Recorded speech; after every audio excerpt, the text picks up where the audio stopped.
Our top story tonight, it appears the diplomatic tug-of-war between Seoul and Tokyo has spilled over to the trade front.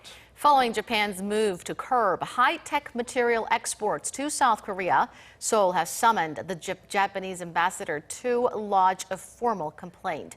Our foreign ministry correspondent Lee Ji-won has our top story. South Korea's foreign ministry summoned the Japanese ambassador to South Korea, Yasumasa Nagamine, to lodge a formal complaint Monday afternoon over Tokyo's decision to retaliate against Seoul economically for its court's rulings on forced labor. Vice Minister of Foreign Affairs Cho Sei-young reportedly expressed serious concerns and regret to Nagamine over the move's potentially negative impacts on South Korean industry and on bilateral ties. Cho also said the move goes against the spirit of free trade and urged Japan to take back the restrictions. The measures were announced earlier in the day by Japan's Trade Ministry, which said that starting from Thursday, bulk licenses to export high-tech material used in smartphones and chips to South Korea will no longer be valid, meaning it'll be harder for South Korea to buy those products. The restricted items are fluorine polyamide, which is used as a liquid crystal display component in TVs and smartphones, and resist an etching gas used in making semiconductors. Japan said it'll also work to get South Korea taken off the list of so-called white countries recognized for having minimum restrictions on trade. It was doing so because it claimed, quote, trust between the two sides has been significantly undermined.